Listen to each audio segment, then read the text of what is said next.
There we are. There we are. Let me put this down. I got my, whatever they call this thing, trackpad. I use it sometimes, especially when my mouse gets low, which it was this morning. It was down to like 1%. Let me just check on something here. Make sure we have got everything going well, which looks like it does. Looks like it is. Looks like it is. So there's a little bit of news this last week. We came on live. First off, I want to thank the Aussies that came on. Philip, Ian, and Lee came on Thursday morning, and we also got news Thursday morning that there was going to be no Final Cut Pro Creative Summit in 2025, which was, to say the least, initially I was disappointed with that news because I was planning on, going to Cupertino in November. I've gone to Cupertino in 2022, 23 and 24, 19, 18, 17, and 16.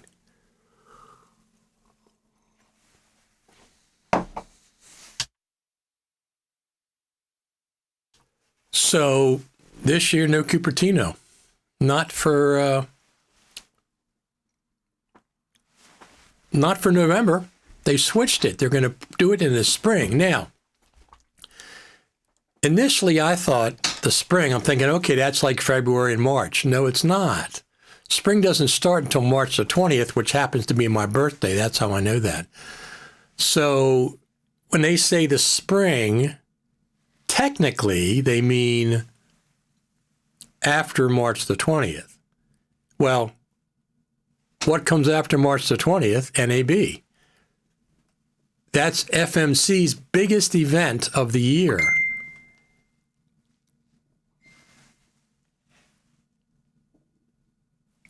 No live chat. Huh. What the heck's going on there? Ben said no live chat. That's weird. Wait a minute. Let me see what's going on here. Ben said no live chat in the skip. Why is there no live chat? It says welcome to live chat. So I nobody over there on the X platform is able to get to me. That's weird. Let me see why. We're definitely live over there. I don't know why. It says top chat. Let me see if I can chat. Can I chat? Let me see.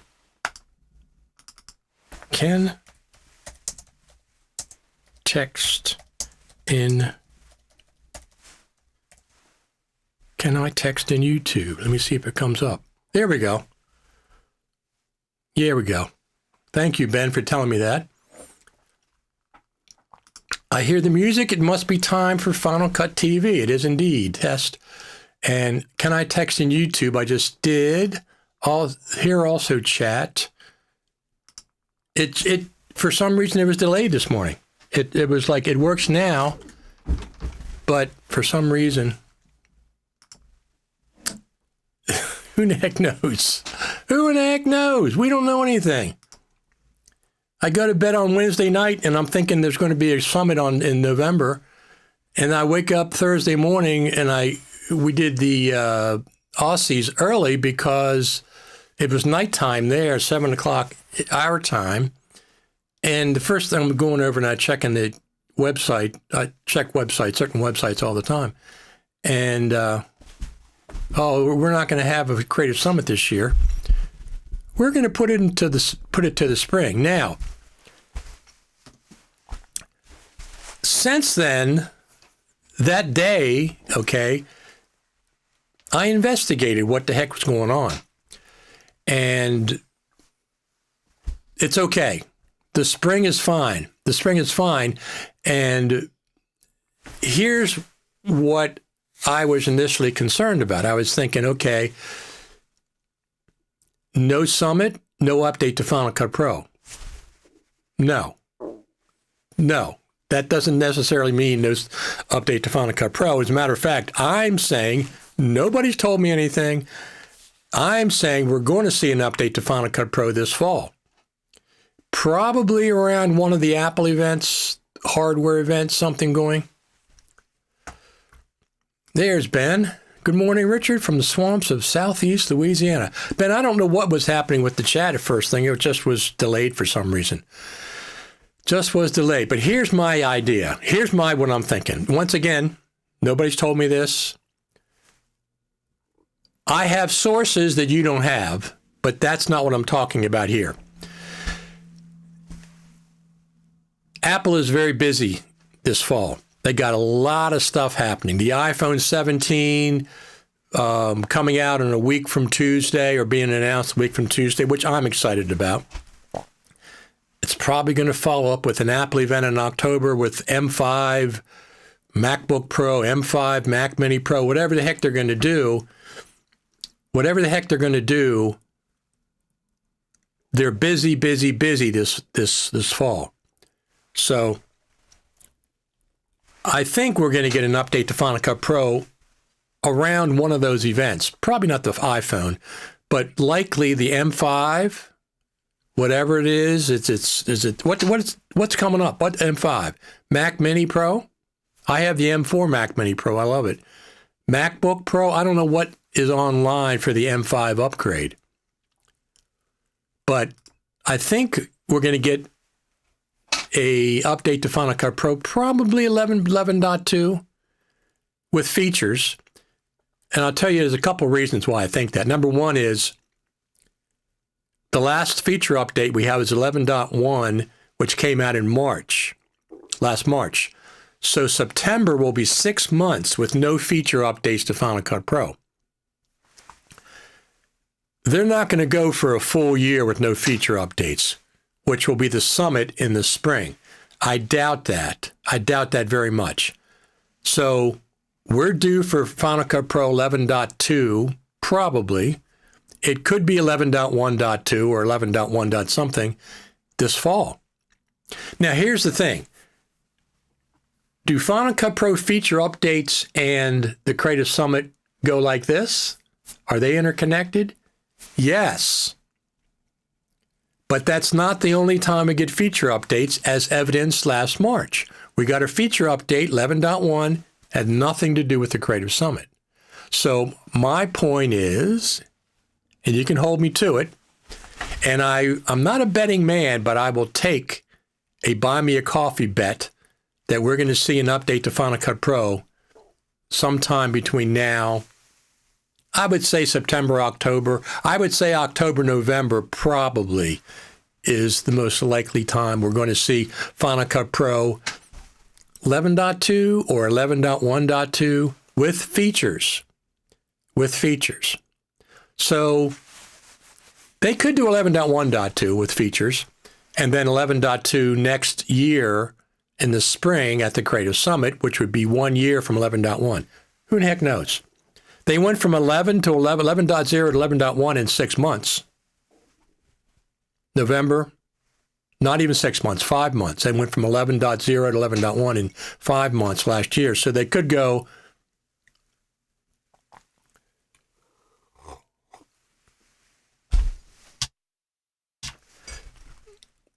so the over-under would be Halloween. Well, it depends when the Apple events are. So the iPhone events, the next a week from Tuesday, I would say probably at least a month before they'll probably have one more Apple event, I would imagine, and that'll be the M5. Now, whether the iPad gets the M5 or the MacBook Pro gets the M5 or the Mac Mini gets the M5 or the Mac Studio is updated to M4, whatever the heck it is, yes, I said Halloween's probably a pretty good bet.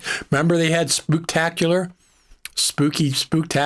last a couple years ago for Halloween, and they announced new products. So October is their Apple hardware announcements. If Audio Rolls Bass Mixer is the update, you think about it in the fall, I buy extra coffee for sure. Could be. I mean, the thing is about the roles-based mixer is this. They have it. It's already in there. It's already in Final Cut Pro. It's been in for years. The roles-based mixer has been in development for years. Now, 13 and a half years to get a scrolling timeline. Scrolling timeline was in there from the beginning as well. It took a long time to get it to where they wanted it. Roles-based mixer, probably the same thing. Probably the same thing. It's there, but they haven't released it yet. So Ben says, FMC says they'll tell us details about this reschedule in December, correct? Man, I hate waiting. They indeed will. They're supposed to. That's what they've announced. Since they didn't have it in November, they're saying they're going to let us know what's going on. The timeline or schedule or something in December. Now, December is, if they're going to have the Creative Summit in March, let's say they're going to do it in March. Not the beginning of March. I'm going to say, let's say beginning of March, end of February, even though that's not technically spring. If they're announcing in December, they're probably going to do this Creative Summit, I would say, let's just say beginning of March. Beginning of March is 5 or 6 weeks before NAB.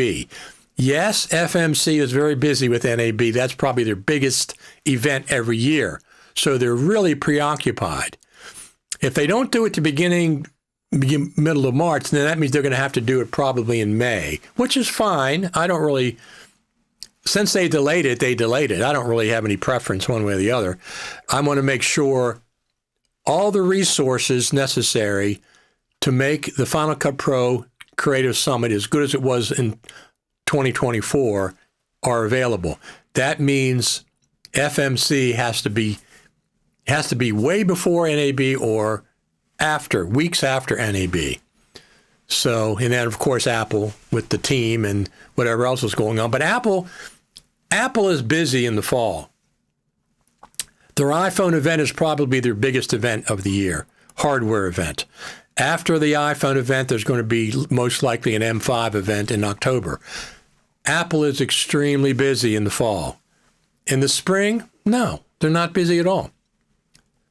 They're not busy at all.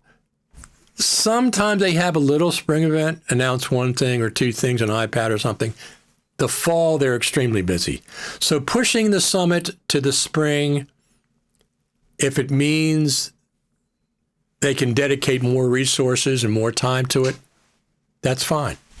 That's absolutely fine. I mean, they've had it in November, October since 2016. So I think the first one was right around NAB or right after or right during NAB. One in 2015 was like that. Anyway, I have terabytes and terabytes and terabytes of Final Cut Creative Summit video that you've never seen. Last year, I shot 1.5 terabytes of video at the Creative Summit. You haven't seen the majority of that. As we lead up to the Creative Summit in the spring, between now and then, I'm going to start posting more and more of those videos. Apple got a patent for roles-based mixer very shortly after Final Cut Pro was released. One day, absolutely. Well, I know it's there, but they haven't released it yet. It'll be released, I guess, when it's ready. Creative Summit may be early based on groundhog science. There you go. There you go. FMC at NAB is now better understand. They teach more than Final Cut Pro, I have to see. So FMC, they have a whole creative track. They teach a lot of Adobe sessions, session after session after session. They teach DaVinci Resolve. They teach a little bit of Final Cut Pro, a little bit of Motion and some other things. So they're extremely busy with their NAB sessions. So it's not going to be around NAB. That would be no way. That's not going to happen. FMC has to be relaxed and available. The Final Cut Pro team has to be relaxed and available. And of course, the Final Cut Pro team has to do what Apple tells them to do. They're not independent. So if Apple says, we got all these events coming up in this fall, we need you for X, Y, and Z, it's better they can dedicate more time in the spring at this point. So I expect it to probably stay in the spring going forward now. But I would not, well, that's okay, because I don't go to NAB unless something changes anymore. I won't be going to NAB, even though I really enjoyed, here's what I enjoyed about NAB. The Super Meet. I love the Super Meet. I loved it when the Final Cut Pro Apps team had official Apple presentations in the convention center like they did in 2017 and 2018. That's the reason I go to NAB. When Steve Martin had the Final Cut FCPX Guru gatherings for years, he had the first one at the Hard Rock Cafe, and then he did he do two at the Hard Rock Cafe? I don't remember. One or two. Then he switched to some other place because the Hard Rock was really expensive. So FCPX Guru Gathering, I'm there. Sam Messman, LumaForge, Faster Together sessions, Faster Together stages, I'm there.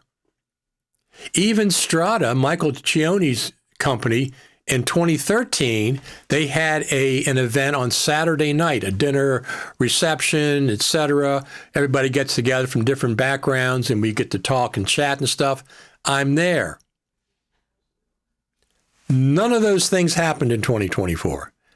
Strata didn't have any party, no Super Meet, no Faster Together events, no Faster Together stage, nothing like that. That's the only reason I go to NAB. I don't have to go to NAB and go down the aisles and get the pitches from every single vendor for their latest product. I don't need that. The only thing that I miss is Blackmagic, because I really, really enjoyed interviewing. I did an interview with Grant Petty in 2023. It was really, really cool. I miss Blackmagic, but Blackmagic makes all their announcements a couple days before. So unless there's big events happening around NAB, but not at NAB, I'm not going to be going. I won't be going anymore.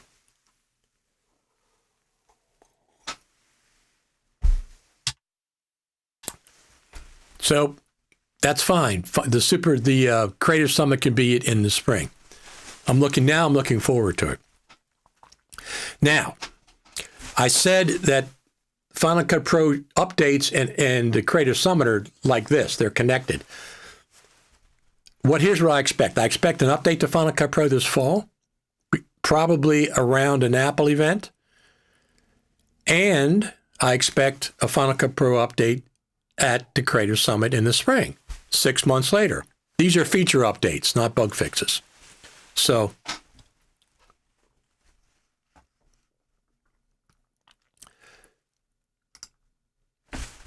I've not been to NAB a few years now. Back in the day, it was wild. It was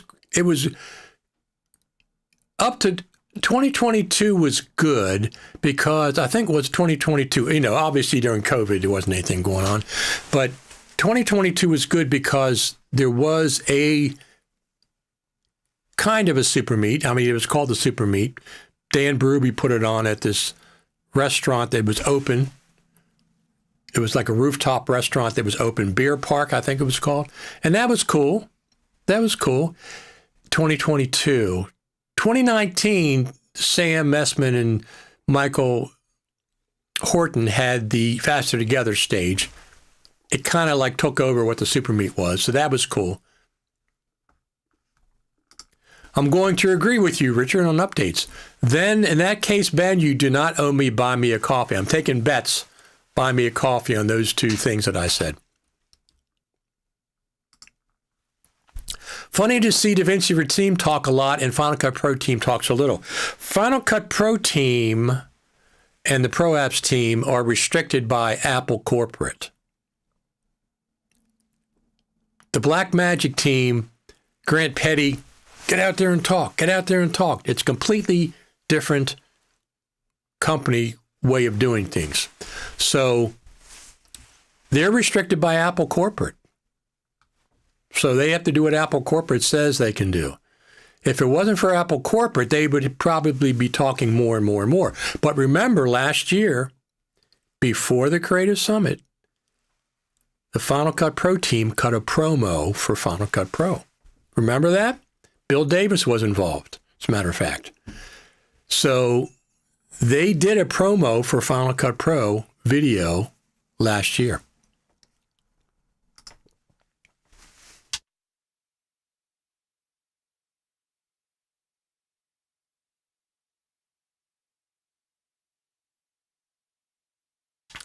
Not too bad out there. Let me see if I can. So the leaves are just starting to change out there in the back, just starting to change. There's just a few leaves coming down, which is typical for August. Very typical for August. Ben says, Apple has always not said much and have never said anything about the Pro apps. Always been that way. It's the Apple employee contractor NDA. Are you active with your veggie garden? My girlfriend, my partner is. She loves gardening, tomatoes, cucumbers, all kinds of stuff. So she's involved with it. I videotape her and put up videos of her in the garden. I'll go locate one right now, as a matter of fact, and play it for you. And yeah, we just did one. Oh, what did we just do? We just did one this week. Let me see. So listen, speaking of this, let me just pull this up real quick. I'll play a little video from it. What we did. 827. Let's go over to the video category, movies. Here's our cat. This is our gray cat. Shadow, we call him. Beautiful, beautiful, beautiful cat. He likes Jane more than he likes me. He's a little shy of men at this point. Can't blame him. I'm going to play this video a little bit. Now, this is the garden. Now, one thing I want to talk about, these are all the tomatoes that she has out here. Listen to the quality of her audio. So, the Ruby Atomic Grape has been this incredible producer, and I wish I had counted as we went along how many tomatoes it's produced. I have a couple of these. I have one out front, but this one ready to harvest to number today. That's like a perfect, pretty perfect. Get your face away from that leaf. Tomatoes. On the weather. Oh, look, I have these nice little peppers in here. I gotta go get that one. Now, the reason I mentioned the audio is because I got I mic'd her up with this new Hollyland Lark Max 2 microphones. They're phenomenal. They are absolutely phenomenal. And it's a tiny little microphone. It's the tiniest little transmitter you've ever seen. It's tiny, tiny, tiny. And it clips on. It's not even it has magnets too, but it's not even a alligator clip. It's actually a snap. See if I can get it over here. It actually snaps shut. And here's one of the things. I used the headphones that time. I had my mic in one ear, and I had her mic in the other ear. And it's a good thing that I did, because this comes with a set of over the ear. These are not in the ear, they're over the ears. Little speakers sit on top of the ear, so you can still hear what's going on around you. And they're not Bluetooth. It's 2.4 gigahertz connected to the microphone. You can monitor the microphone in 2.4 gigahertz audio. Very clear. And if I didn't have these headphones on, I wouldn't have heard how much wind was blowing into my microphone, because it was really blowing hard, but it wasn't hitting her microphone, so we continued with the video. But I wouldn't have heard that if I didn't have the headphones. So this kit, the Hollyland kit, 2 microphones, Okay, 2 mics, one there, 2 receivers.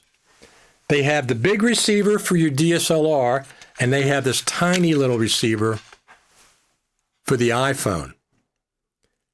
This is nothing. You can plug it into your iPhone, and it gets you all these. So it has 2 receivers, 2 transmitters, 2 lapel mics, the wireless headphones.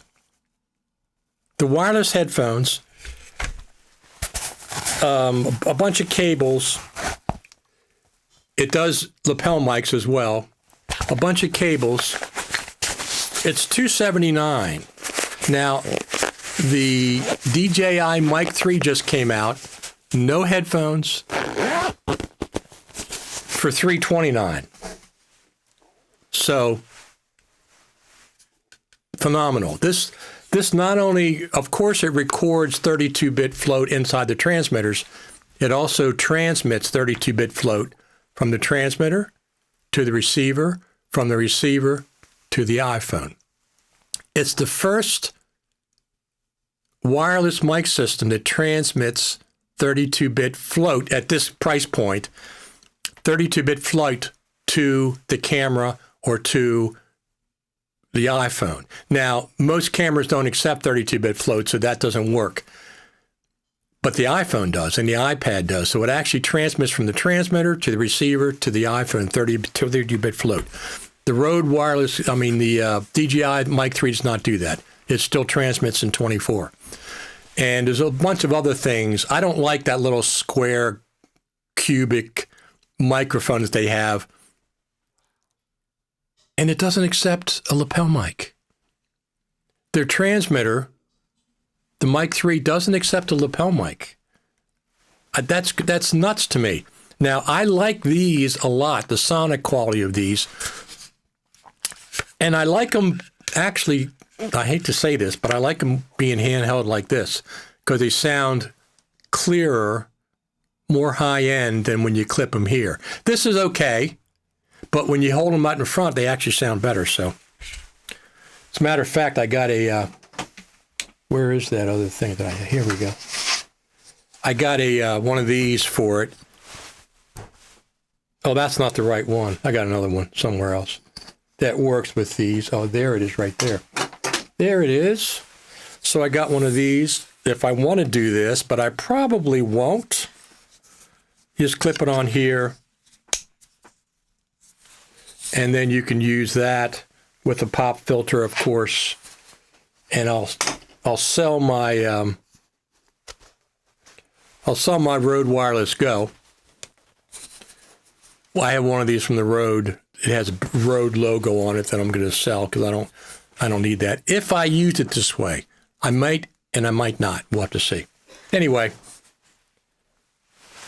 highly recommend the Hollyland Lark 2 Max, whatever the heck it's called. I can't remember.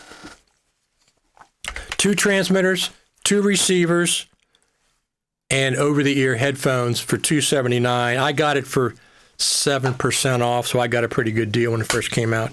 I love the quality of it.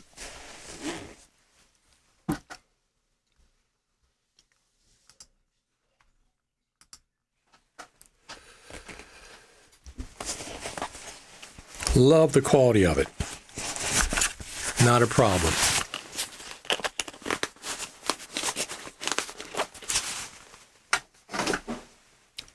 Let me catch up on some comments.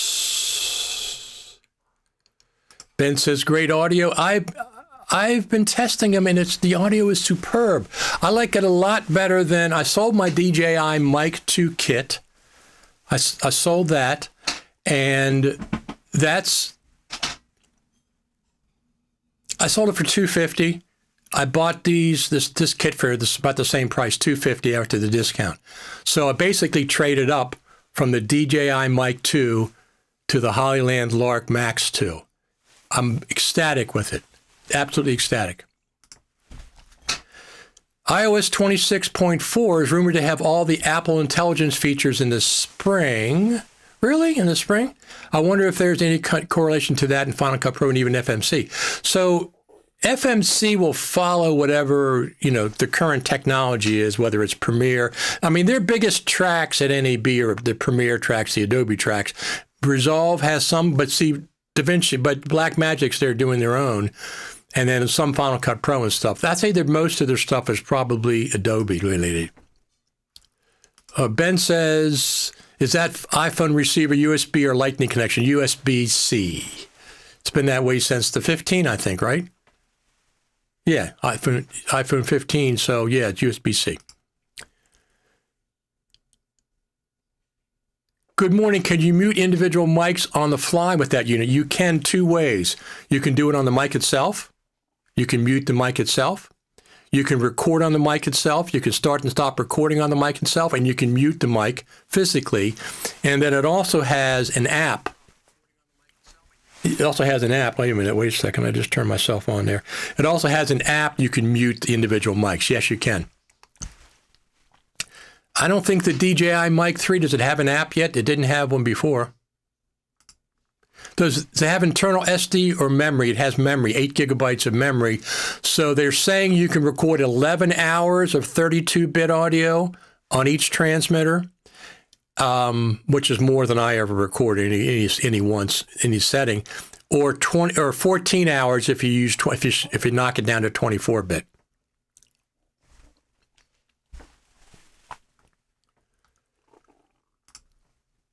I'm in the middle of creating a mini website. What a challenge. If any tips about doing it the right way? Phew.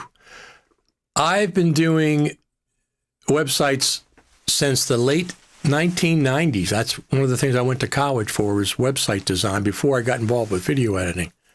So I'm going to take a screen grab of this. I'm going to reference it later. So I have it.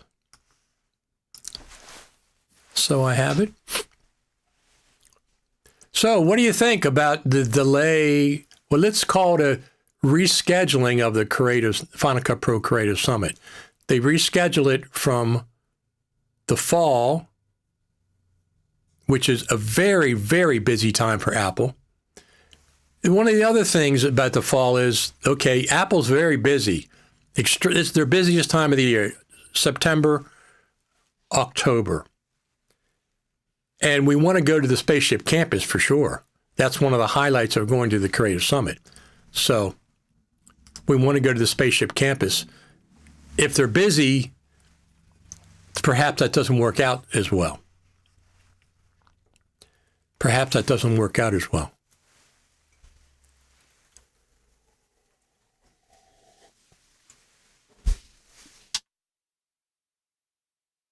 Anything going on back here?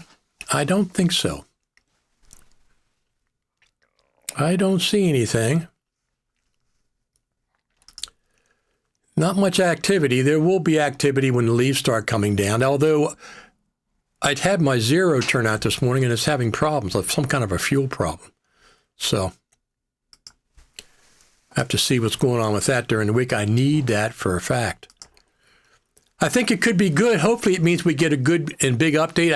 I can wait a few more months if it's good. If it's getting good, I agree that the most likely thing is absolutely we'll get an update. Absolutely, like I really know. We'll get an update, Final Cut Pro update at the Creative Summit. We'll get an update at the Creative Summit. But I think we'll get one this fall too. I think we'll get one around one of the Apple events. Probably the M5, whatever is going to come out. I don't think they're going to do 2 Apple events, although they have sometimes. Sometimes they do one Apple event in October and a second one in November. I don't know.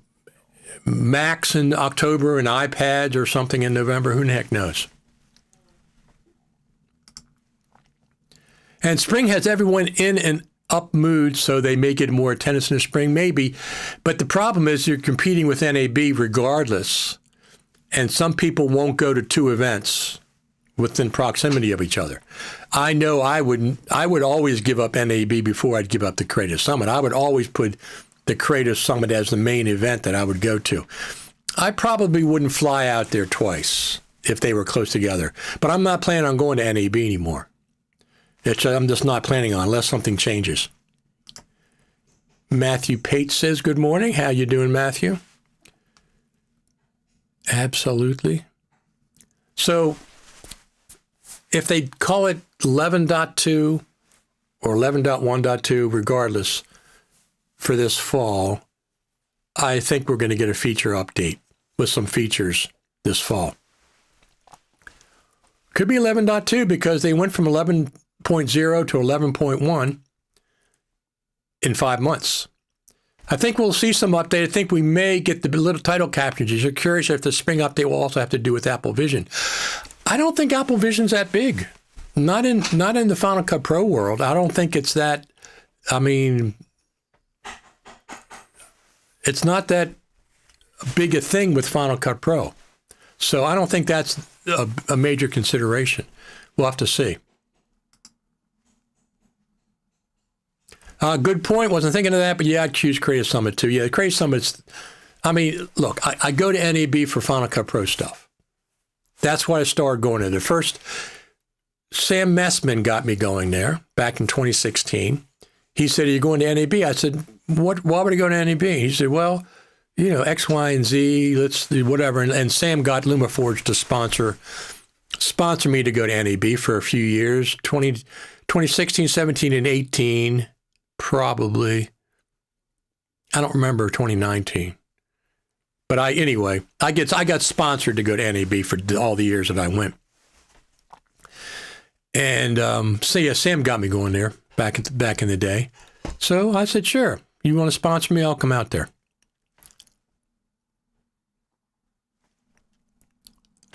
I will come out there. But I think we'll see an update, and I think we'll see some features. It's been 6 months. March, we get 11.1, so it's time for an update for the features.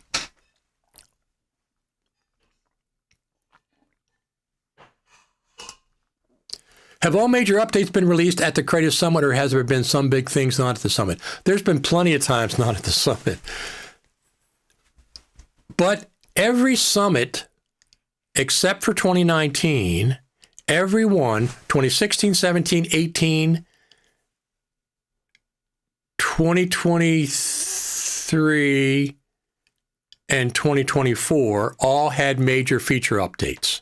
Okay, 2016 was 10.3, 2017 was 10.4, 2018 was 10.4.5, I believe. 2019 was nothing, which was very disappointing. 2022 was 10.8 or 10.7, and then 2023 was 10.7, and then 2024 was 11. So every Creative Summit has had a Final Cut Pro update, except for 2019, which had 0. It had nothing. It was just radio silence as far as updates. But no, there's been just like last March, 11.1 came out. It's not around a Creative Summit. So yes, the Creative Summit has feature updates, but not the only time. No, absolutely not. They can have a feature update at any point. Mill Courses, hello. Absolutely. Thank you. Thank you very much. Thumbs up, thumbs up. Have you experimented with DaVinci Resolve's voice cloning AI tool? I'd like to see Final Cut Pro go in that direction. That'd be very interesting. I have not. Maybe this is more of the people who put out the event and not so much about Apple Final Cut Pro team. I think it's a combination. Obviously, the Final Cut Pro team, Pro Apps team, has to be involved with the planning because they put on the great presentations. They do the update. And FMC has to support whatever schedules the two of them work out. I think it's like a handshake. Okay, got to get packed up for work today. Another good show, Richard. Be well. Everyone have a good weekend. Thank you very much, Ben. Take care down there in Louisiana, and don't stay away from those hurricanes, Ben. If the hurricane comes, direct it in a different direction.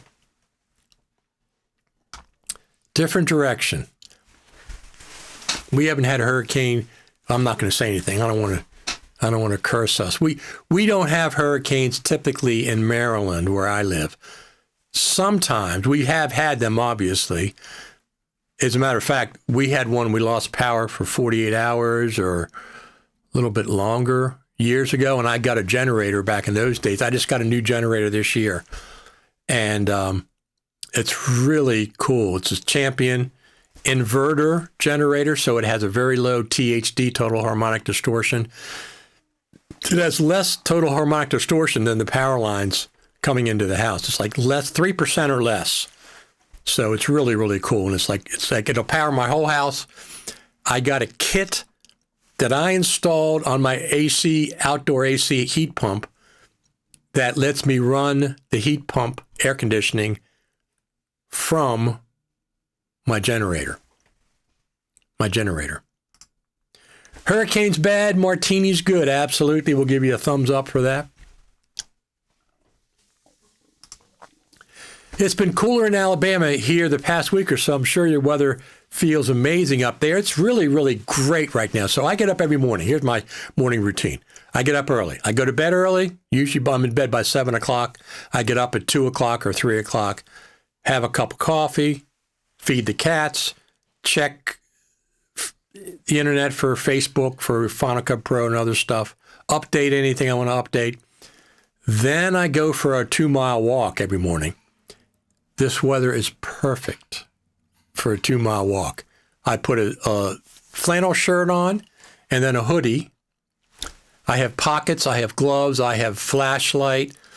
I have I call it a dog stick. I have a walking cane that I put over my shoulder that has an umbrella attached to it. And I have the walking cane in case I encounter any animals on my walk. Because I live in the country, fox, deer, dogs off leash. I need to be able to keep them at bay if I need to. And I've had to use it once or twice. And I carry the umbrella wrapped around the cane in case it gets a stray shower or two. So that's my typical. But anyway, the walking weather is perfect, Matthew. Walking weather is absolutely perfect.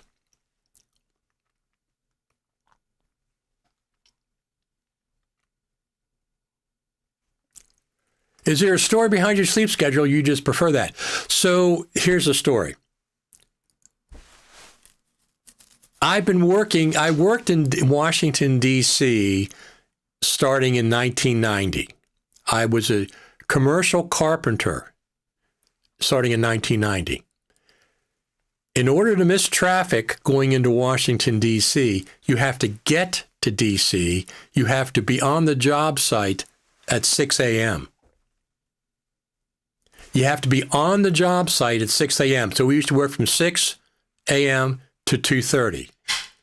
No traffic at 6 a.m., very little traffic at 2:30. So you miss traffic going in and you miss traffic coming out. In order to get there by 6 o'clock, I had to leave at 4:45, which means I had to get up at 3:30. So I've been doing it for 90s, 2000s. That's 20 years, 25 years or so. That's what I used to do. I used to do that. And the heck with traffic. 9 to 5, you'd be stuck in traffic both directions. I feel sorry for people that had that. And anyway, so I was a commercial carpenter in Washington, D.C. all through the 90s till about 2013, 2014. And then I got involved with video production, and I was a post supervisor at the National Archives right downtown. When I got off the subway, I looked to my left on Pennsylvania Avenue. I could see the U.S. Capitol, and to the right, which I couldn't see, but it was up there, was the White House. So I would get to Washington, D.C. when I was a post supervisor at 6 o'clock. And I'd leave about 2:30. Sometimes I had to stay for night events, and I'd make it up. Yeah, I hate traffic. Absolutely. So that's the reason I'm used to it now. I like it now, but I get up early.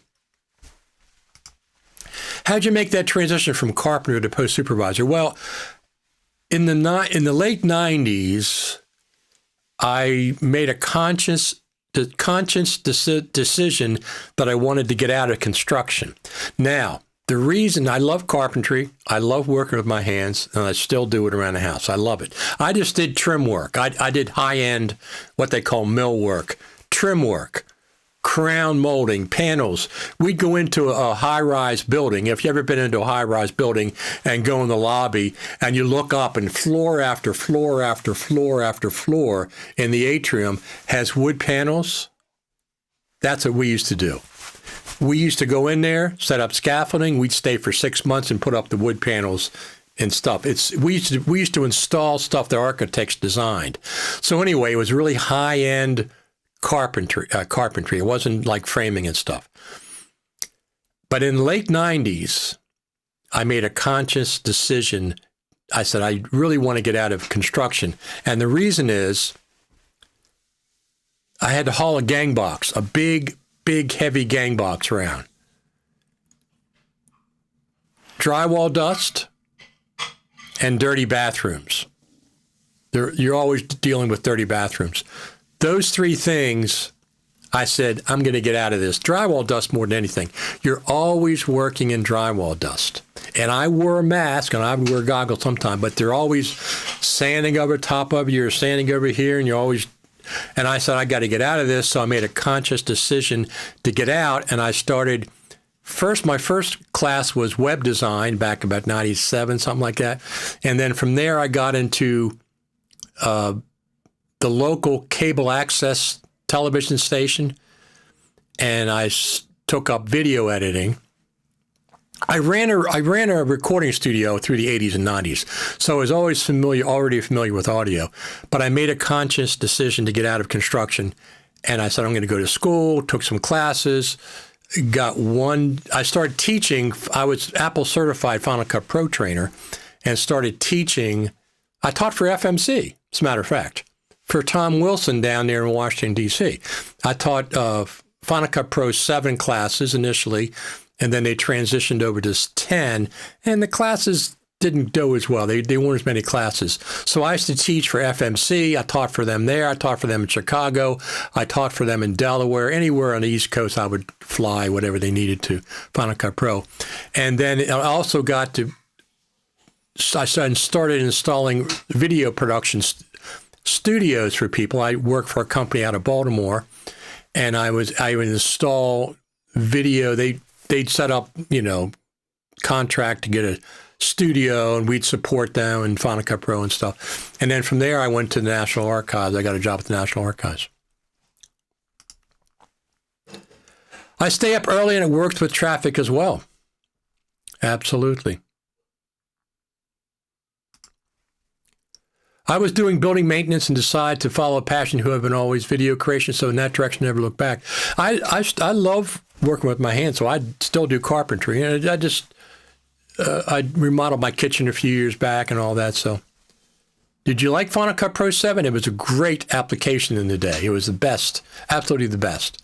It has features that Final Cut Pro 10 still does not have. Still does not have. So it had a mixing board.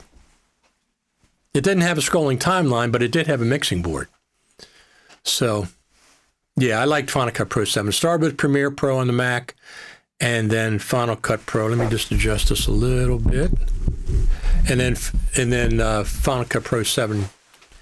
Back in those days, it would have been, Final Cut Pro 1 came out after Premiere, and so I jumped over to Final Cut Pro ever since. A lot of us did.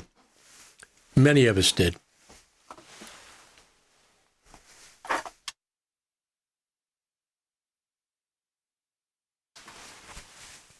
As a matter of fact, I still have Final Cut Pro 7. Where is that? I have an original MacBook Pro. It has Final Cut Pro 7, and it has Final Cut Pro X 1.0. If you remember Final Cut Pro when it first came out, it had a project timeline underneath of the main timeline, where you could scrub through your projects. Was it called a project? What was it called? A project something. But it had like a little area underneath in the main timeline where you could scrub through projects. I love that. I forget what it's called. But the original version of Final Cut Pro 10/X had that. So it had features, whatever. They had good stuff. I like 7 had some great features. It had a mixing board. It had a lot of cool features. You could drag a Motion project file into the Final Cut Pro timeline. It would play back like a regular clip. And you could right-click on the Motion project in the Final Cut Pro timeline and say Open in Motion. It would open in Motion. You could make changes in Motion, save it, and it would update in the Final Cut Pro timeline. Fantastic. You could also drag one project, one timeline into another timeline in Final Cut Pro 7. So if I had two timelines in the browser, I could take one and drag it to the other. You could drag one project into the other project. I would love some mixing faders in Final Cut Pro. I would, absolutely. Well, whole mixing system. They have it. They haven't released it yet. It's forthcoming. This is my new favorite drink. Hint, this is not a commercial, but it has 0 sugar and 0 artificial sweeteners. All it has is a hint of fruit flavors. So it's like perfect. No calories, no artificial sweetener, no sugar. It's not a strong taste. It just has the hint of flavor.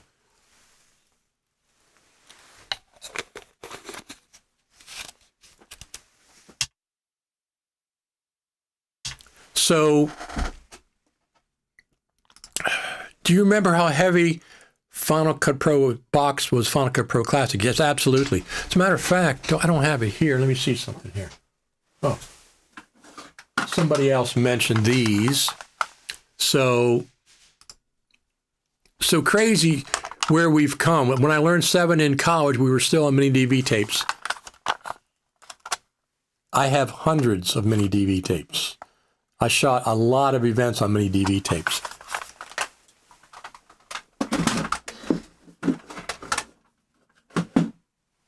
So I'm excited about the iPhone 17 Pro Max. I'll be looking forward to that.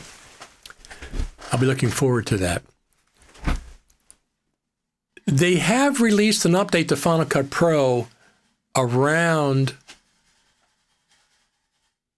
an iPhone event before. When we got cinematic mode, they updated Final Cut Pro right after that with cinematic mode. It was a little funky for a couple of revisions, but they did have it. I'd be pleasantly surprised if they updated Final Cut Pro around the iPhone event. I expect them to update Final Cut Pro around the M5 event in October. I started on Avid Media Composer, then moved to Premiere 5 before eventually learning Final Cut Pro 7. I briefly went back to Premiere in 2011, but stuck with Final Cut Pro 10. What do you do with Mini DV after Tahoe? FireWire input won't work anymore. Is there another way? Don't get rid of your current. If your current Mac does FireWire capture, my Mini DV does. I also have a MacBook Pro 2021, and I have an original MacBook Pro that has FireWire imports, and I have a Cheese Grater Studio downstairs. So if your current Mac supports FireWire, don't get rid of that volume with that Mac OS. Keep it. When you install Tahoe, don't install over top of your Mac OS. Create a new volume, install Tahoe on the new volume. Keep your current system as backup. Don't install over top of it. You lose plugins and all kinds of problems. I will not erase my current volume, which is, I think, Sequoia. I will make another volume, install Tahoe fresh on the other volume. But anyway, I have multiple Macs.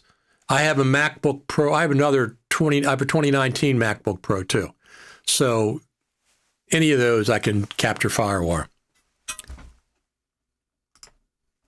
I have 3 boxes of Final Cut Studio on display on my shelf of different sizes. The biggest has the manuals in print. Yeah, those were the days, but they were like $1,000, $1,200, something like that. Do you think an iPhone can run Final Cut Pro like an iPad or impossible? I can run LumaFusion on my iPhone. I would be surprised if they ever ported Final Cut to the iPhone. I really would. I'd be surprised. But LumaFusion runs on an iPhone. So it absolutely could. Obviously, it wouldn't be as powerful as the Mac version, but they absolutely could if they wanted to.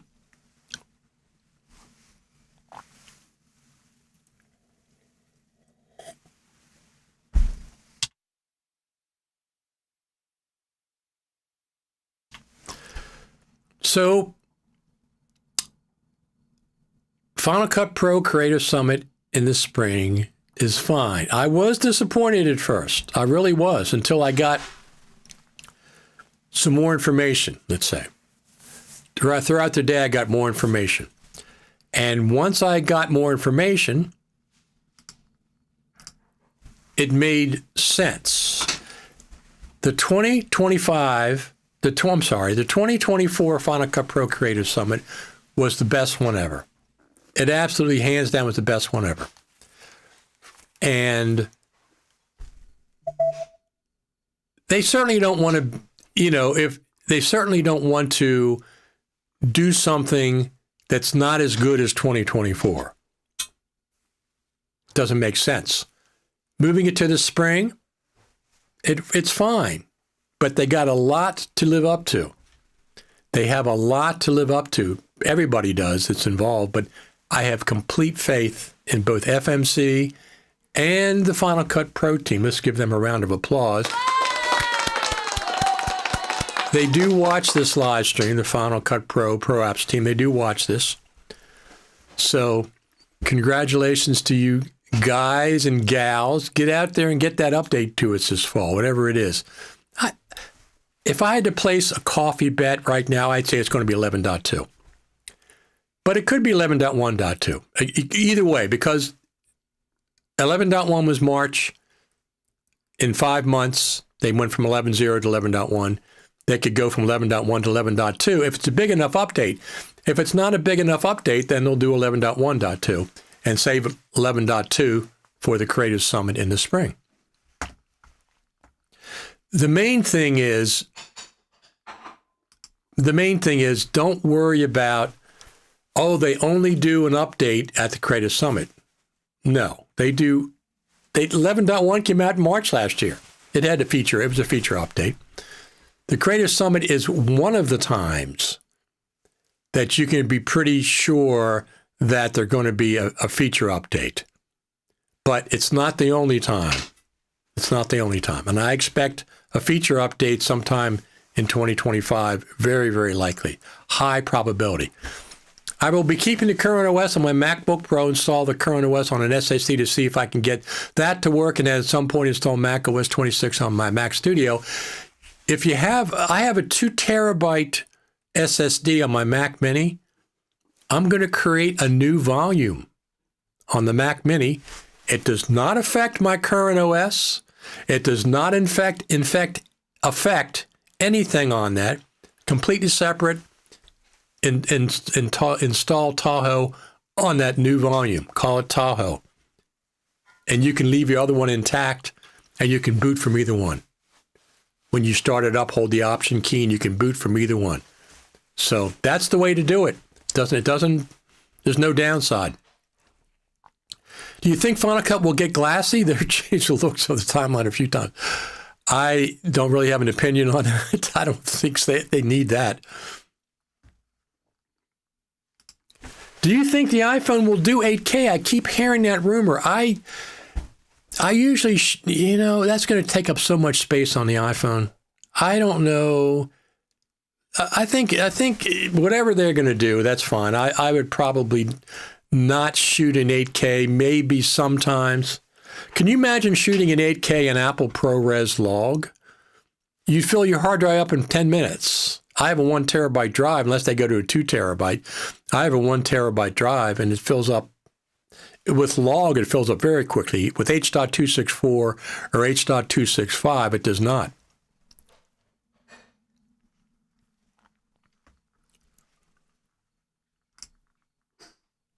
Still a good time to be an editor. So many good options, absolutely. Can you change the size of the volume later on? This is the good thing about volumes. They expand and contract as necessary. You don't have to do a size. All you have to do is just do a volume. It expands and contracts as needed. So you don't have to worry about that. This is not a partition. Partition, you would do a volume, you would do a size.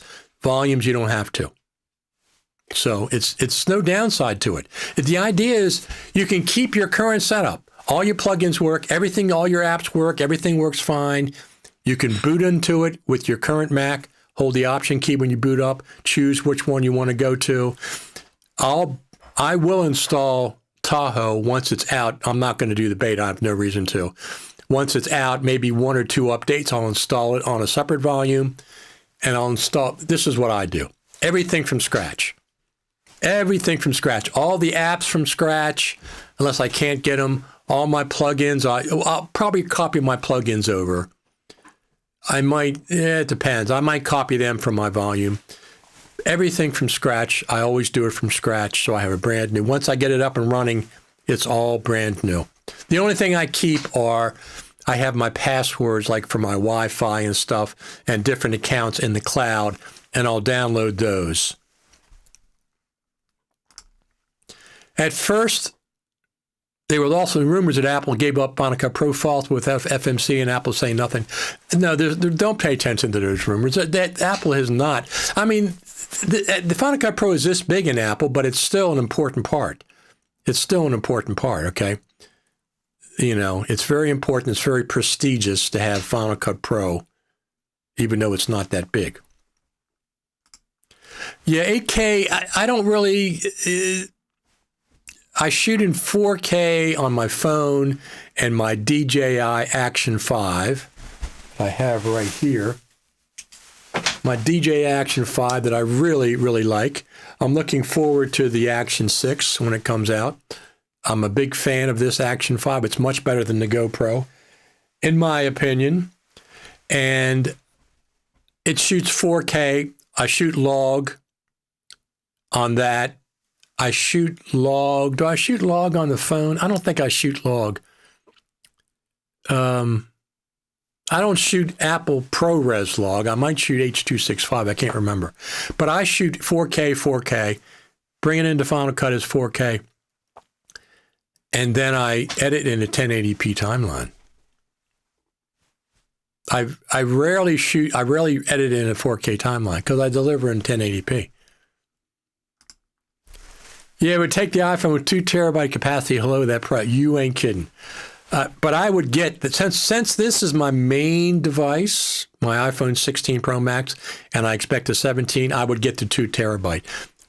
Because I would shoot that way. That's just what. If it's got 8K, you're going to need 2 terabyte. I mean, personally, I think so. What have not to go to Final Cut Pro, but only in Apple Photos, iPhone, I can't remember. There's a logical 8K high-end workflow, just don't see it on smartphones. I agree. I mean, if you can go to 8K, if the Apple phone can process 8K, I would shoot occasionally in 8K, but not as a norm. I'd shoot in 4K unless would there be a 6K option? If it has 8K, would there be a 6K option, or would it go to 8 to 4? I don't know.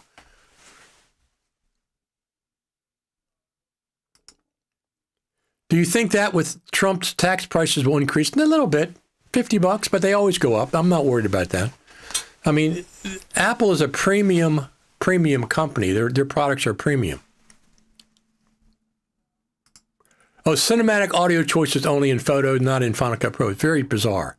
Yeah. The audio mix that came out last September on the iPhone, it's available in Photos on the Mac. It's not available in Final Cut Pro. And there is a difference. There's 4 different settings, And boy, each one sounds different. Now, I don't know. I haven't experimented with it. I haven't used that. I would presume that's only with recording with the iPhone microphones. I don't think if I use my Hollyland mic that would be available. I presume it's the iPhone microphone. So that's what I presume.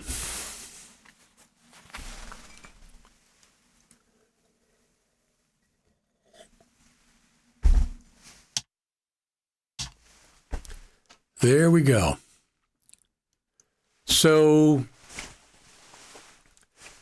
does anybody want to take my bet? Does anybody want to? Here's my bet. I'm not a betting person, but I will take a bet.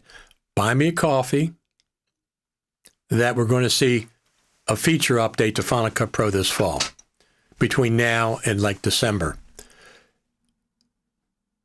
I would say probably at least they're going to show it at the M5 Mac event. I'd be surprised. They may show something at the iPhone event, but I would say probably at the M5 Mac event, they're going to show a new version of Final Cut. Whether they release it or not, I don't know, but at least we'll see it, and it'll be forthcoming in December, or first of the year, whatever. That's what I expect. I will take a bet on that, if you want to bet me. And then, of course, there'll be an update in the spring, another feature update. Tim, you'll take my bet. Absolutely. Buy me a coffee. I will buy you one if this doesn't come out. Say it by January, but I think we'll see it this fall. I'm keeping track of these now.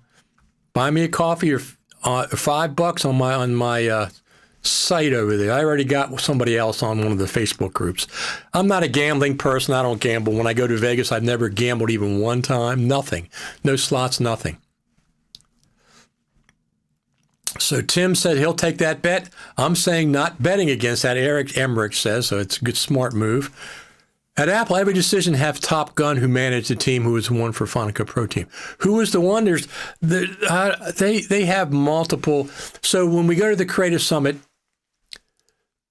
Daniel says, I'll take your bet, extra coffee. Okay. Another one. So I got 2 coffees coming my way.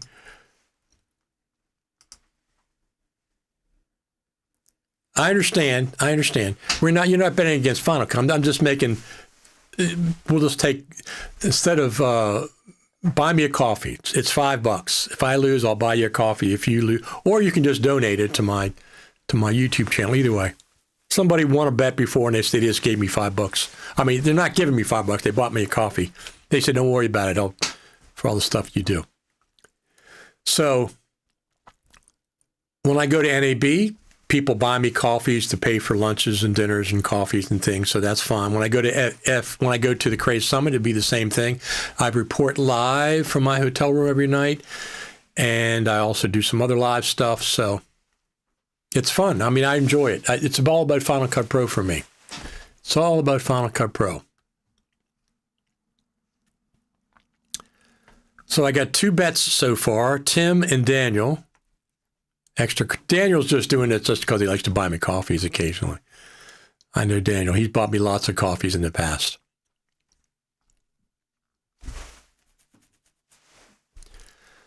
So this is a time for me to. I in the fall. I got a lot of outside work with leaves and stuff.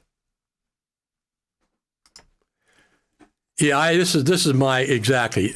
They aren't going to go 3 more months without a feature update. That's exactly what I think, because 11.1 came out in March. I don't think they're going to go an entire year without a feature update. I can't see it. Will they have one at the Creative Summit? Yes, most likely they will. But I think they'll have one this fall as well, a feature update. So I think that we'll see Final Cut Pro 11.2 or 11.1.2 this fall. We could see something at the iPhone event, but probably at the M5 event. This is a long one. Love to see Apple Pro RAW on the iPhone. I think 8K is a waste of time. It's not really a destination codec yet.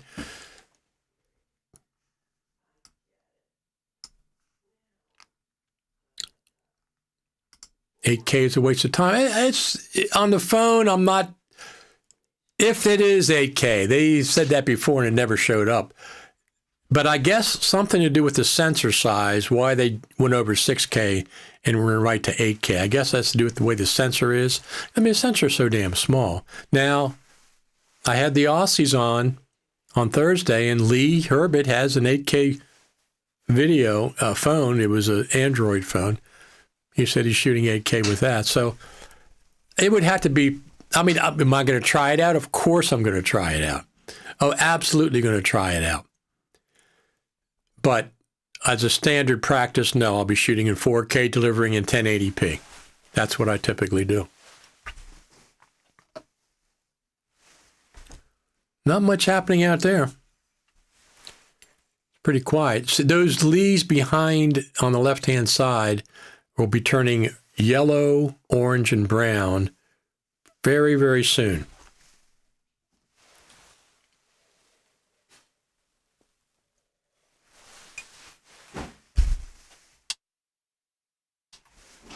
Within the next month or so. Within the next month or so. Here we go. Thank you very much.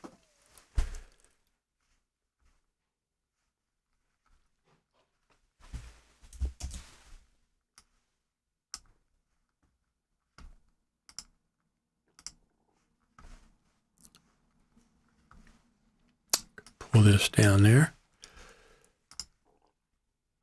I want an Apple TV 8K just to drive my 8K TV, maybe also use an AirPlay display. Absolutely. Absolutely. I don't even know, do I have a 4K TV? I have a big TV. It's 52 inches, I think. Something like that. It's my main TV screen. And it is connected to Apple TV and all that stuff. So we'll have to see what happens with Final Cut Pro, but I think we'll see an update within the next 3 months for sure.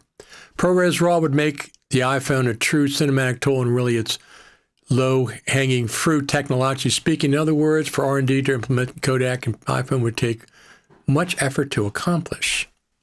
So one of the things that the iPhone does not do well with video is low light performance. It just doesn't. So I have a Lumix S5 Mark II X full frame camera if I'm going to be filming in low light. Don't think only shooting in 8K, you also get the workflow. Who got to, that's right. You got to get a workflow to work with 8K footage for sure. And that's the other issue. Now, my M4 Mac Mini Pro, I don't intend to replace that this year. It's running fine, but who the heck knows? I might. If the iPhone, if the 5 comes out, if they gave me a decent price on this, I would consider it, but probably not. I'm doing fine. Probably not. I got a 2021 MacBook Pro M1 Max. It works really well. And I'm not doing any heavy lifting right now, so I'm not doing any heavy lifting. So next Saturday, let me see something. Next Saturday we'll be back next Saturday. I don't anticipate being here during the week unless they release a new version of Final Cut, which I doubt. They did release 10.4.10, was it? At the end of August. And that had the proxy workflow feature update. They could do that again in August, but I don't think so. I think they're going to wait till one of the Apple events. And then they'll do something with Final Cut Pro, tagging on to a new M5 Mac. That's what I think. At least demo it. When I'm taking your coffee bets, I'm saying we're going to see a new version of Final Cut Pro, at least demoed. Whether they release it in December or beginning of January, that's different. That's a different issue. I think we're going to see it. But they probably will release it too. Not much about the Mac Power, but the storage capacity and speed too at 8K. That's very true. That's very true. I have a RAID 5 that goes about 1,000 megabits per second, and I have, of course, SSDs and stuff. And I have a 4 terabyte, Thunderbolt 5 SSD over there. So we will see what happens with the iPhone 17. I know I'll be ordering one. I know that for a fact, that I'll be ordering one. Have to see how that goes. So RIP Mac Pro. I think they'll update the Mac Pro one more time. Does anybody... What businesses, Science, do they use the Mac Pro? Some recording studios use the Mac Pro because they need Pro Tools PCIe cards. I'm not going to buy one. I got the 2019 Mac Pro. That was the most powerful machine at the time. And I had it over here, and it was very quiet and very good. And I ended up selling it for about half price a couple years later before the M1s came out. Rumors of an M4 Ultra or M5 Mac Pro. Yeah, I think there'll be another generation of Mac Pro. I think there'll be another one. They already got the machining, the case, and stuff. That's all taken care of. So we'll see. We will see. Oh, look, my CPU's up to 176 degrees. Huh. That's interesting. Well, you know what? I'm running, what am I running? I guess it's all Ecamm. Oh, I know what it is. I got Pixelmator Pro running too. Let me quit that. That doesn't have to be running. Nothing else. We'll see if the temp goes down. It's 182. Huh. Very interesting. Well, whatever's going on with the Apple, we know the iPhone, but I'm not sure about the M5. What about the rumors of the MacBook running on the A-series chip? I'd be curious to see a final cut on that. I would presume, well, I don't know. Yeah, that's the iPhone series. It would be like a light version of a MacBook or a MacBook Air. We'll see. We'll see what version of the final cut. Maybe you have to get the iPad version to run on that version. Maybe we'll have to see. If it's a Mac, it should run Mac apps, right? Absolutely. Absolutely. So I looked up the price on this. I think it's a 71 Strat that I have, and it's mostly original, but I do have Seymour Duncan pickups, RPRW, reverse polarity, reverse wound, the middle one, and I have a switch that I put in the pick guard, but it's mostly all original, and they're going for a lot of money, $2,500 to $10,000 depending on the condition.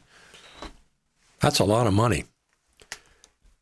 And I have the original pickups from this. I never got rid of them, so I have the original pickups and these pickups. I might put them back. I probably won't. Maybe I'll put them back in. I'll have to see. If I go to sell it, that's my point. I don't know if this is the original finish. I don't think I refinished this, but I might have. And that brings the value down if I did. It's rosewood, which is also rare. Usually the Strats for maple. But I would certainly sell it for $2,500. I don't use it. I have my other, where is it? This one. This is my 69. This one right here is my 69 that I'm keeping. I love that one. Desktop Mac Pro have very limited use in video editing. You only have to look at your Mac Mini Power, Richard. Yeah, but they use them. Recording studios need PCIe slots for Pro Tools. So they have to run on Mac Pro for that, unless they have an extension box or whatever. So, yeah, but the thing is, if all the tooling, the machine tooling is already done, They don't have to reinvest in new tooling.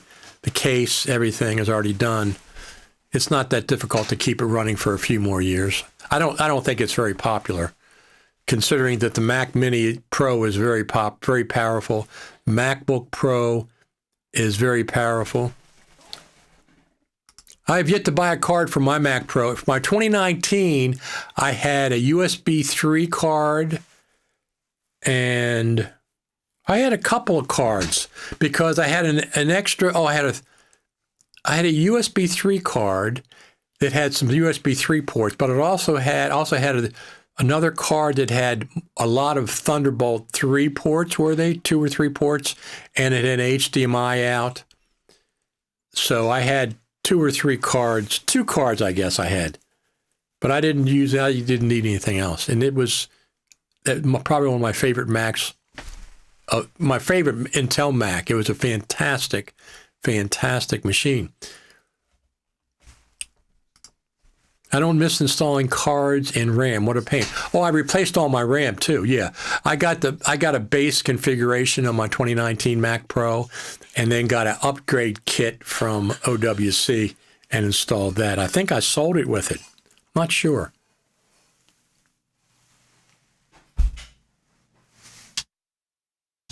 I'm not sure what's going on there. Anything going on back here? Nothing going on back there.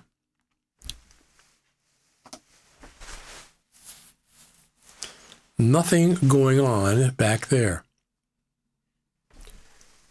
Thank you for all the thumbs up. I appreciate it. People watching. You guys come every Saturday. I like the Mac Studio, but only accept it if they reduce the tall size about a third. That's reasonable. That's reasonable. Yes, it's a very nice day. It's beautiful, beautiful weather. The only thing is the pollen or leaf mold or something gives me tickling in my throat, especially in the morning. Post-barbecue cam season coming up. There you go. There you go. I like the fall a lot. I like the spring too. I like the winter. I'm looking to get I got a new generator. Okay. I got a Champion 10,000 watt start, 7,500 watt run inverter generator, which has a very low total harmonic distortion. And I have it so the generator can plug into the house and power the entire house. Now you have to disconnect from the main power source first. There's a disconnect. You turn the main breaker off, then you can power your entire house with a generator. My old generator gave me some problems when I started it up a few weeks ago. I said, I can't be dealing with that, so I got a new generator. Champion, 10,000 watt start, 7,500 watt run, inverter, less than 3% total harmonic distortion, so it runs really clean power. And I got a new hookup into the house. I had an electrician come and rewire me. And I went from a 30 amp service to a 50 amp service. So now I have a 50 amp service going into my house when I lose power, if I lose power. And this inverter generator, it runs on 3 types of fuel: propane, natural gas, and gasoline. It's also battery powered. It's also battery powered. I can start it up with the battery. I don't have to pull on the cord. You saw DaVinci has another update. That's every week. Do they have an update every week? At least once a month. At least once a month. I mean, DaVinci is their company is dedicated to video production, audio, streaming, and etc. Apple is not. Apple is dedicated to phones, to Macs, to this, to that. And Final Cut is a small but important segment of Apple, but it doesn't dominate Apple the way that Blackmagic video production. That's what they do.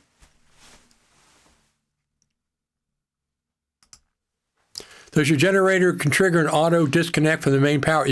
You have to physically disconnect the main power. It's called a disconnect. You have to physically disconnect the main breaker coming into your house before you can connect electricity to your house. You can't do both. No, there's no way that's going back up. You have to disconnect. The main breaker, 200 amp breaker, has to be turned off before, it's called a disconnect, before you can turn on the breaker for the generator. So there's no way it goes back, because that's, of course, very dangerous. Oh, no, it's not a failover. No, it's all physical. It's all physical. I have to roll the generator out. I have to turn the main breaker off. I have to turn the generator breaker on, and then hook up this giant, I mean, it's a 50 amp cable. It is really thick. I got a 25 footer, and it's really thick, and it connects to the house. It screws on. It's waterproof. It actually twists on. You have to screw it on. It seals it watertight. And the other end goes into my generator. The generator has a 30 amp and a 50 amp. My last hookup was 30 amp, but I said, well, I got the 50 amp. I might as well switch it over. So I switched it over to 50 amp service. So now 50 amp. Now here's the interesting thing. I have a 2.5 ton or 3 ton AC, HVAC unit. When it's running, it's only 5 amps. But when it kicks on at 120 amps for a split second. It'll kick when it first kicks on. So I got this thing called a soft start box that I hooked up to my compressor. And that lowered the startup amperage of my HVAC unit from 120 amps down to 33. So now when it kicks on, it only goes 33 amps and then goes down to 5 amps while it's running. So my generator will actually power my AC now.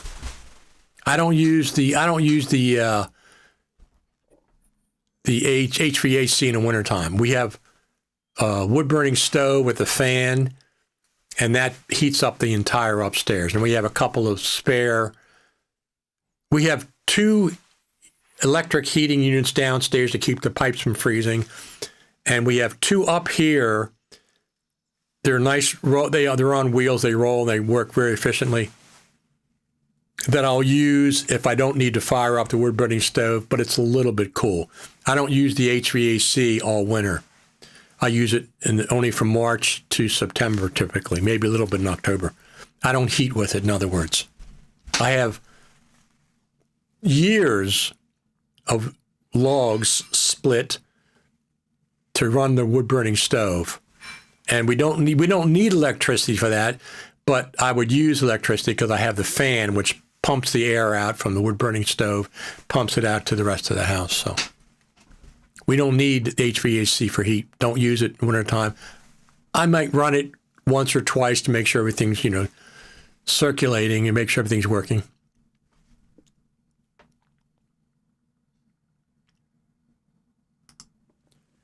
When you make a video with the iPhone, there are different Audio Studio Cinematic in the frame where standard is it possible to switch from one to the other in Final Cut Pro? No. Final Cut Pro has not shown support for the studio setting available on the iPhone. It came out last September.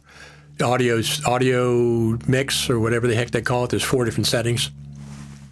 You can do it on the phone. Hold on a second. I'll explain it to you. I did a video on it. Hold on one second. And you can do it on the phone. They've never supported it on the Mac. They've never supported it on the Mac. Audio mix.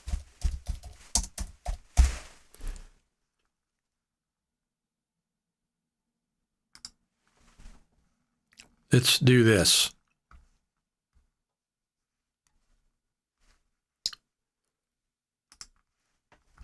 Hold on one second. We will do this. Hold on one second. We'll do this. This is a video that I did because I was curious if the information the audio mix information was in the file or some kind of a sidecar thing. Here. Let me turn myself off.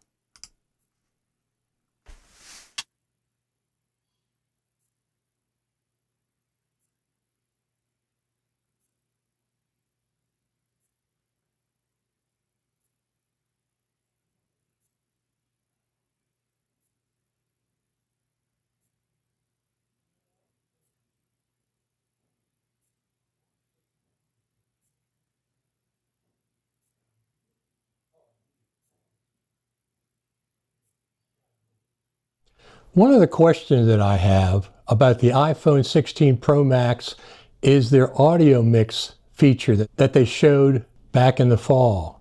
It looks interesting. They're using 4 microphones of the iPhone, and they have different options when you record with surround sound. You have cinematic, you have standard, you have studio, 4 separate settings that you can do on the iPhone 16 Pro Max with audio. My question is, where is that information stored?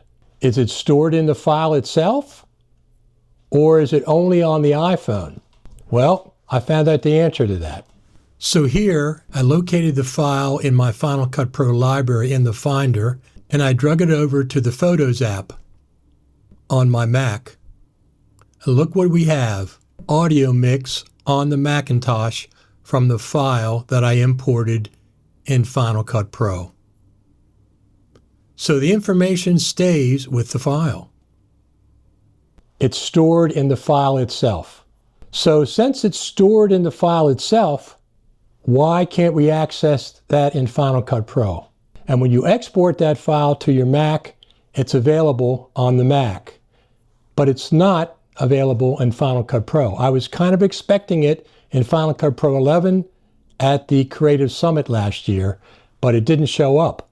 Now I'm thinking, when we get the first update, Final Cut Pro 11.0.1 or Final Cut Pro 11.0.2, probably around NAB this year, at that point, we're probably going to get the ability to adjust the audio mix that we shot on our iPhone 16 Pro inside of Final Cut.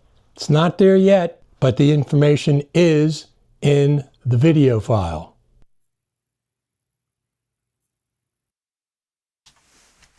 So there you go. It's available in Photos on the Mac, as I know Buddy said. But I did that video last year. Audio mix, still the poor child in Final Cut Pro. Time for an audio mix, rolls bass, please, Apple Pro team. They've heard us about the audio mixer. They know all about that, for sure. I don't know why they didn't. It's on the phone, it's not in Final Cut. It's on the Mac, it's not in Final Cut. That's kind of bizarre. And there is a difference between those 4 settings. There's a discernible difference between those 4 settings. I'm not sure what they did exactly, but it is a difference. So the best way to do it now is either if you switch it on your phone to one of those 4 and export the file, it'll retain whatever setting you have in the QuickTime file. Or you can take it into Final Cut, into the iPhoto, in the Photos app, switch it, export it, and that'll retain whatever setting you had. And then you can import that file into Final Cut.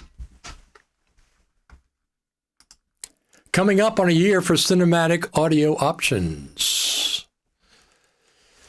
So is anybody else excited for this fall? Who's going to get a new iPhone or a new Mac? Those are 2 things to be excited about. And I'm saying there's going to be a new version of Final Cut this fall coming up. That's what I'm saying. Once again, we want to give a round of applause to the Final Cut Pro Apps team,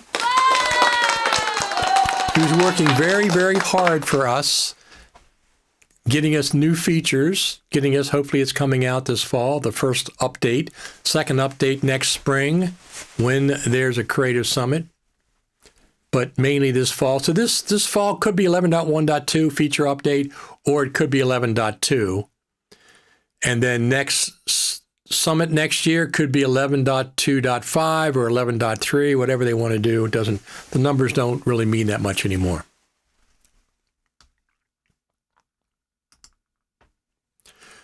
No new Mac, maybe new iPad Pro in the spring. You know what? I got my iPad Pro last year. I don't update the iPad Pro that much. There's two reasons I wanted it, for LumaFusion, and the second one is when I do live reporting from the Final Cut Pro Creative Summit, I take my MacBook Pro, and now my iPad Pro, I have a second screen. Because going from 3 big screens to 1 little screen is very difficult. So now I have my 16-inch MacBook Pro, and I have a sidecar iPad Pro screen. Makes a big difference. I've never traded in a Mac for a new one. I hold on to my old hardware, even her OnStar G4 Cube. I love the Cube. Not as a performer. I love the physical looks of it. I love that when that came out, but I didn't buy one, performance-wise. No look at Apple hardware until Final Cut Pro Summit next year. There you go. There you go. We will see what we will see.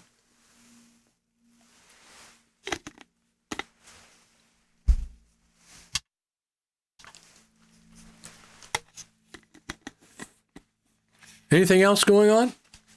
I think we're good.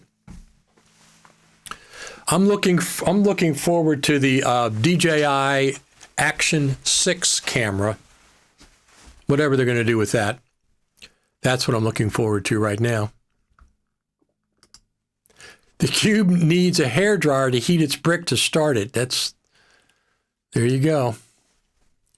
Maybe new Apple Display if it ever happens. I think it will. I think one of the surprises that Apple has in store for the Mac community is a new iPad Pro. I think they're going to have, at some point, introduce a new iPad Pro. It's going to be larger than, was it 29 inches last time or 27? I forget what it was. I think they're going to break the 30-inch barrier and have a new iPad Pro option with an M4, M5 chip in it. Nobody's really talking about that, but I think that those large iPads are just beautiful, gorgeous machines. So maybe they'll do another Apple Display when they do a new iPad version. Very, very possible. What do you think of the new DJI Mic 3? I'm sure it's good. Some people will like it. I like the Hollyland better.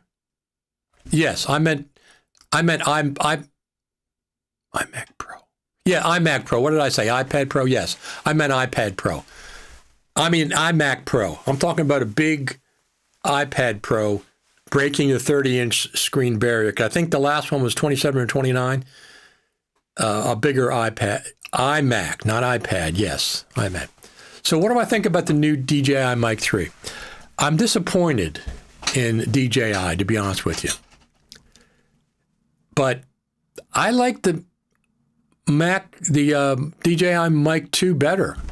Number one, it has the lapel. The new, I don't think, from what I've seen, the DJI Mic 3 doesn't have you can't put a lapel in it. It doesn't have a audio input on it. It has some interesting things, but I don't like those. Personally, I don't like the square and round microphones. They look stupid. They look dumb hooked up nowadays. When I hook this thing up, this Hollyland mic, it's like invisible. Because first off, I put it inside the jacket. And yes, you can do that with the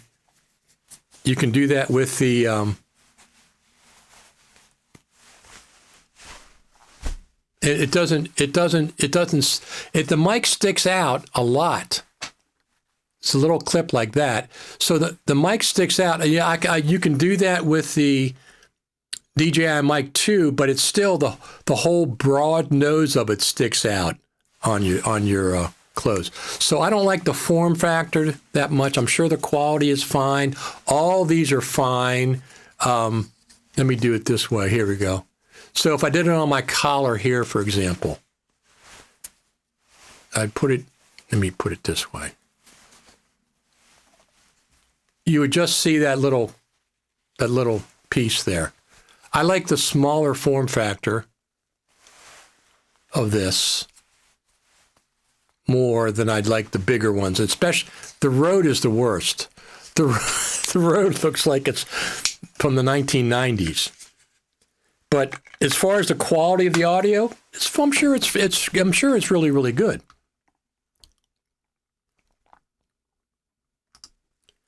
Apparently, the best microphones in the same range would be the Sennheiser Profile Wireless in terms of sound and voice rendering. You tested them. So, yeah, I mean, there's higher end wireless microphones. I don't want those. Okay? My transmitter has to record 32-bit audio internally. And I don't think any of those packs do that, just with the lapel and the body pack here. Yes, they're more powerful. I use the 32-bit file a lot of the times in the transmitter. I don't have to worry about transmission problems. I usually don't put on noise reduction. The Hollyland has 25 steps of noise reduction. You can go from nothing to 1, 2, 3, 4, 5, 6, up to 25 in 25 dB increments of noise reduction. You set it in the app, and then it'll stay that way until you change it. You can turn noise reduction on and off by pressing on the microphone, but whatever the setting was will stay. I think the DJI Mic 2 only has 2. It has medium and a lot. Whatever, medium and a lot. So that's one of the other things. But the fact that they didn't put a lapel mic in that transmitter, I think that's a big misstep. I'm disappointed. If they had done the DJI Mic 2, made it half the size, same shape, long and skinny rather than the square, I think I would have liked it better. As far as the audio quality, I'm sure it's fine. The Rode microphone also is fine. But if I had the Rode mic, I would never mount it on me. That's with this, it's big clunky thing. I would always use it put it in my pocket and run a lapel up to my shirt. But, it's just like Final Cut, DaVinci Resolve, Premiere Pro, whatever one you want, that's fine. I am very satisfied with my Hollyland Lark Max 2. Extremely satisfied. The quality of the sound is really, really good. I don't record with noise reduction usually. If I'm doing a live stream, I might put it on to get rid of some of the background noise. But as far as, I'm glad they came out with it. I'm just disappointed there's no lapel mic more than anything. They may have gotten feedback that people didn't use the lapel option. Let me show you something.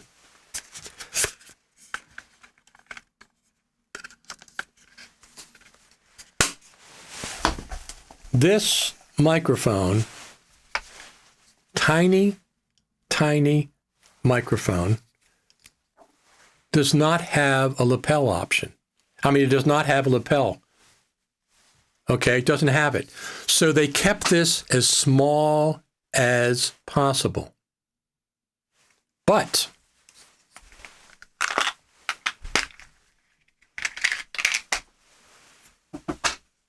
here's the lapel option. If you want to use a lapel, you clip that on and you have a lapel option. But you don't need the weight and the additional size if you don't want it. Just take it off and you have a smaller, more compact transmitter. And of course, it records 32-bit audio. Internally, But this is the only wireless mic system in this price range, maybe period. This transmitter transmits 32-bit audio to the receiver, and the receiver transmits 32-bit audio to the iPhone or to the camera if the camera records 32-bit audio. So this is what they call full chain 32-bit. It records transmitter to the receiver, receiver to the camera in 32-bit all the way through. Now, here's one of the things I use my mini DV case for. These are the extra parts for the transmitter. For the microphones. Let me show you this while I got this. So I use this clear case because I don't want to lose these little parts. I keep it in my case. Let me show you one of the things. So DJI Action 5 camera. Can I use the Hollyland mic system with it? Absolutely. I got a little adapter. You don't need the adapter. It fits in there. Let me show you.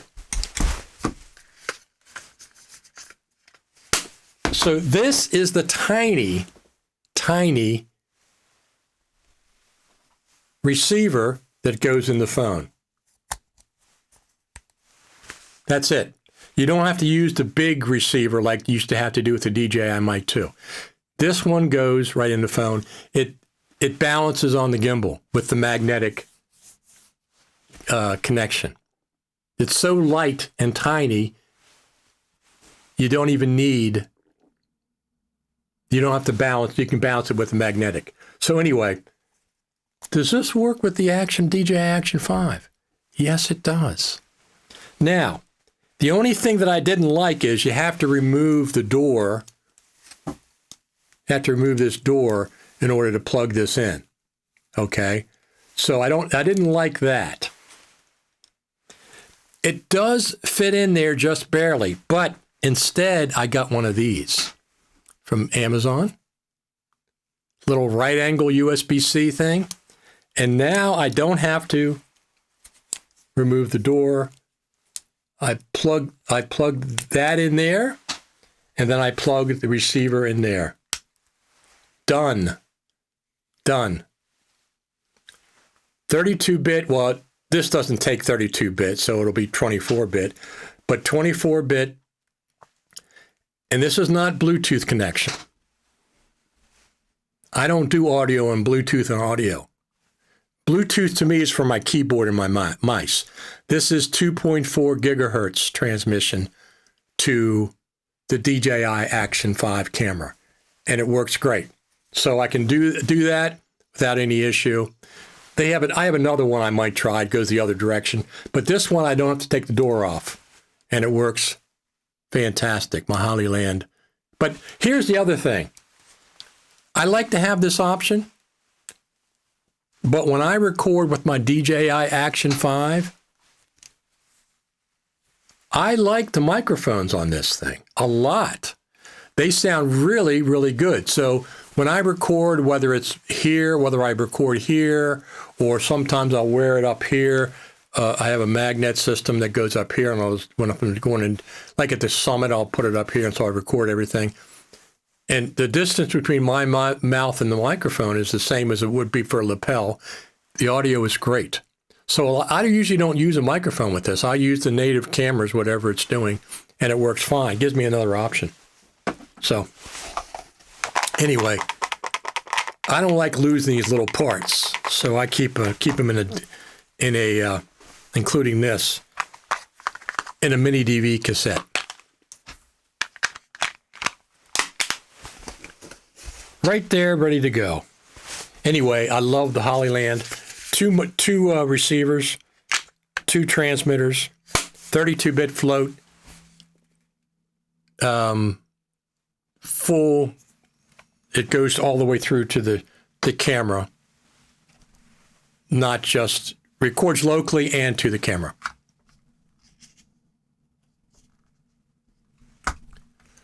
So speaking of that, Hollyland released a combo with 4 microphones. That's great when you have an interview with several people in a single camera.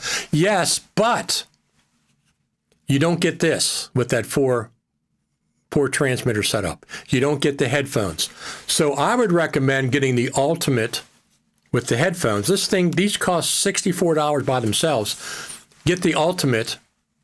It goes from $249 to $279, so $30 more, half price. Get these headphones. They're I hate using this word because people always use it, a game changer, but they really are. It's fantastic monitoring your audio wirelessly, and you can go up to 300 feet direct line of sight with these, because this is 2.4 gigahertz, not Bluetooth connectivity. You can switch this over to Bluetooth if you wanted to use it with your phone. But the standard setup, this is 2.4 gigahertz transmission, and it's really, really amazing. Get the Ultimate kit and then buy an additional transmitter if you wanted to. But anyway, these are fantastic. I can't recommend them. They're incredibly good to monitor audio with. At least check. You should anyway. Put this back over there, back over there. Whatever you like. If you have the Rode, it's good. If you have the DJI Mic 3 or Mic 2, it's good. I think I would have stuck with the DJI Mic 2, though. I don't think I would have got the 3.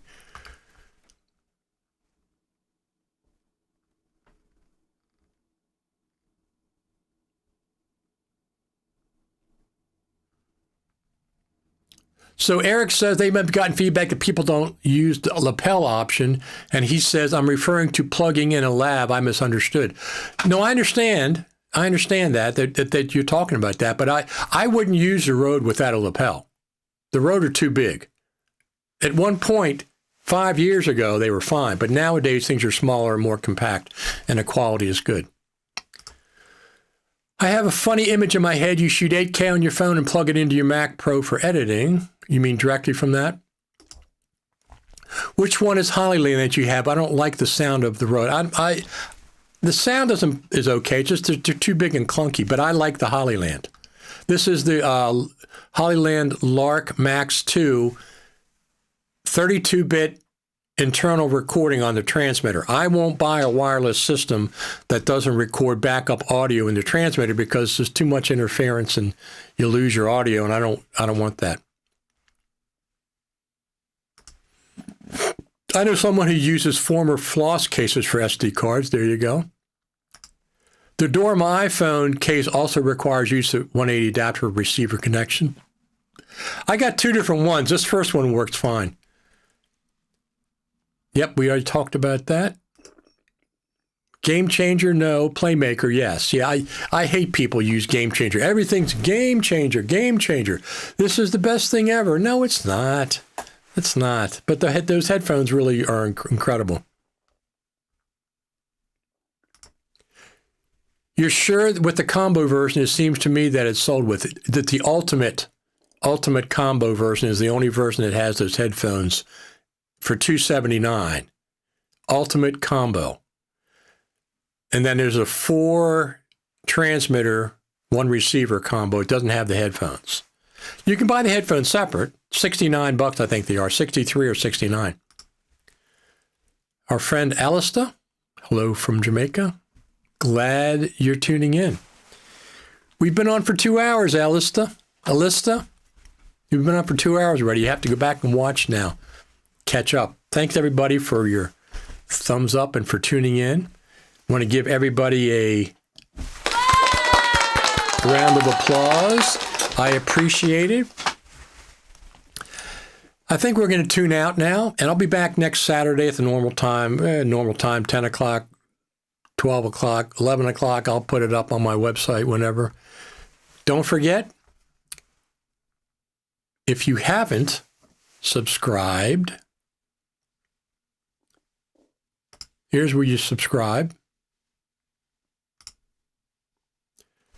YouTube.com, Richard Taylor TV, of course. And our Facebook group, groups, Final Cut TV Radio over there on Facebook, and we talk about all kind of stuff. It's been a lot of activity recently. A lot of activity recently. How many people we have watching? We have like 50 people watching live right now. A lot of people on, 23 people are watching over on from the X platform. And then the rest are on YouTube. And of course, Facebook has usually when I quit the live stream, Facebook has 75 to 100 views, something like that. So Facebook has a lot of views, but we're on all three platforms thanks to Ecamm Live. Ecamm Live takes care of that. That's our Facebook group over there. Go over there and if you like it. 22 of us on X are shy. Absolutely, you are. I use YouTube mainly, but I'll go on X if I can't get something on YouTube and I see it's also on X. But listen, I've been broadcasting on X for years. 3 years, 4 years. Used to be called something else. Periscope. It was Periscope on X, and I broadcast to that. I've never stopped. Never stopped broadcasting on X. I've been on it. I'm not one of the people that, I'm going to quit X. I'm going to quit X and come back. No, I've never quit. Heck with that nonsense. I don't get involved with any nonsense on any of the social media platforms. I don't allow it. If I see it, I get rid of it.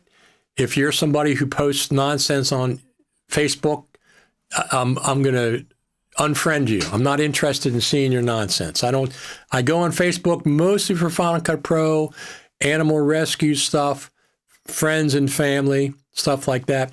If you post a bunch of nonsense, trying to be, controversial or whatever, go somewhere else. I'm not interested. We won't be Facebook friends if that's the case, or X friends or YouTube friends. Can't be deal. I just don't deal with social media that way. I want it to be a positive experience. Final Cut Pro, animal rescue, animals. I post a lot of things with cats on my stuff. Family and friends, humor. I like humor as well. Some people don't have a sense of humor. I do. Anyway, I'm going to get out of here. We'll see if my Strat survives another week before if I sell it. I'm not going to sell it right away. I have to do research. Like I said, I don't know if that's the original finish. Probably not. And that would bring the value down, but it's still all original. Somebody would want it. I think it's a 71, something like that. You're the best, everybody there. Thank you for tuning in. I'll be back next Saturday, probably not before. I don't think there's anything going on that I have to be back before that. Thanks for tuning in. I'll be putting up I might put up another video, but the Hollyland mic, I got a couple more I'm going to do. And we'll see you next week, if not before. Thanks, Final Cut TV audience. I appreciate it. Talk to you later.